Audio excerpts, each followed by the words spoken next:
آج ہم ایک بہت انٹرسٹنگ ٹاپک پر بات کرنے والے ہیں، ایک ایسی جاب جو آپ کو 1.2 ملین ڈالرز آفر کرتی ہے، لیکن پھر بھی لوگ اس کو کرنا پسند نہیں کرتے۔ آئیے جانتے ہیں اس جاب کے بارے میں۔ یہ جاب جومینٹ لائٹ ہاؤس میں ہے، جو کہ فرانس میں پیسیفک اوشن کے کنارے پر بنایا گیا ہے۔ اوشن آئلینڈ سے تقریباً 300 میٹر دور ہے۔ اس جاب میں آپ کو لائٹ ہاؤس کو گارڈ کرنا ہوتا ہے۔ کام صرف اتنا ہے، لائٹ ہاؤس کے ٹاپ پر لگی لائٹ کو بند نہیں ہونے دینا۔ لائٹ ہاؤس کا کام ہوتا ہے شپس کو راستہ دکھانا تاکہ وہ سیفلی کوسٹ تک پہنچ سکیں۔ اسپیشلی اسٹورمی کنڈیشن میں یہ بہت ہیلپ فل ہوتا ہے۔ بیسیکلی یہ ایک رسپانسبلٹی والی جاب ہے۔ اب آپ سوچ رہے ہوں گے کہ ایسی جاب کوئی کیوں نہیں کرنا چاہتا۔ سب سے پہلی بات، آپ کو یہاں مہینوں تک اکیلا رہنا پڑ سکتا ہے، بنا کسی انسان کے، نہ ہی انٹرنیٹ، نہ ہی موبائل، اور آپ کو اپنی فیملی سے بھی دور رہنا ہوگا۔ دوسری بات، یہاں ویدر کنڈیشن بھی بہت ٹف ہوتی ہیں۔ جب رات ہوتی ہے تو سمندر کی لہریں لائٹ ہاؤس سے بھی اونچی چلی جاتی ہیں، جو بہت ہی خوفناک ہوتی ہیں، یہاں تک کہ آپ کی جان بھی جا سکتی ہے۔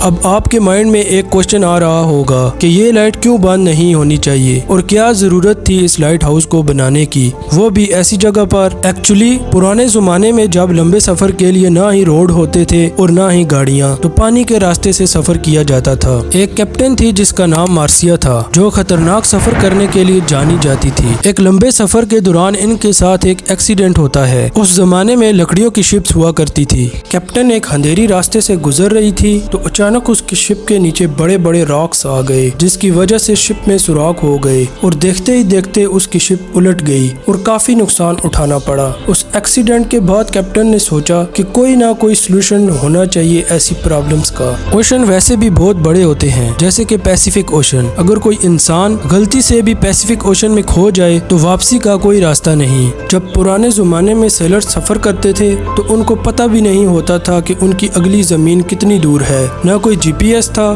نہ کوئی ایسا سسٹم جو سیلرز کو گائیڈ کر سکے راستے کے بارے میں۔ ذرا سوچیں اس وقت کے لوگ کیا کرتے ہوں گے۔ سیلرز سن لائٹ اور سٹار لائٹس پر ڈیپینڈنٹ تھے۔ جیسے کیپٹن جون ایلس ایک بہت بڑی پرابلم میں پھنس جاتے ہیں۔ جب رات کے وقت اچانک ستاروں سے آگے بادل آ جاتے ہیں تو روشنی ختم ہو جاتی ہے اور ساتھ ساتھ طوفان بھی آ گیا، جس کی وجہ سے وہ راستہ بھول گئے، اور جب صبح ہوتی ہے تو ان کو پتہ نہیں چلتا کہ وہ کدھر چلے گئے۔ کھانے پینے کی چیزیں ختم ہو گئی تھی، سمندر کا پانی وہ پی نہیں سکتے تھے کیونکہ وہ پانی پینے کے قابل نہیں ہوتا، اور لوگ بھوک کی وجہ سے مرنے لگے، اور کافی لمبے عرصے کے بعد ان کو ایک لینڈ ملی جس کی وجہ سے ان کی جان بچ جاتی ہے۔ ان پرابلم سے بچنے کے لیے لائٹ ہاؤس بنائے گئے تاکہ وہ شپس کو راستہ بتا سکیں اور انہیں چٹانوں سے دور رکھا جا سکے۔ انہی لائٹ ہاؤسز میں سے ایک لائٹ ہاؤس لا جومینٹ لائٹ ہاؤس ہے، جس کی کنسٹرکشن 1904 میں شروع ہوئی، لیکن لائٹ ہاؤس 1911 تک سمندر کی خراب کنڈیشن کی وجہ سے کمپلیٹ نہیں ہو سکی۔ لائٹ ہاؤس سمندر کے کنارے یا سمندر میں بنائے جاتے ہیں تاکہ جہازوں کو راستہ دکھایا جا سکے اور انہیں محفوظ رکھا جا سکے۔ پہلا لائٹ ہاؤس ایجپٹ میں الیگزینڈریا کی کوسٹ پر بنا تھا، جسے لائٹ ہاؤس آف الیگزینڈریا یا فیرس آف الیگزینڈریا کہتے ہیں۔ لائٹ ہاؤس الگ الگ طریقے سے بنائے جاتے ہیں، جیسے کہ سٹون، بریک،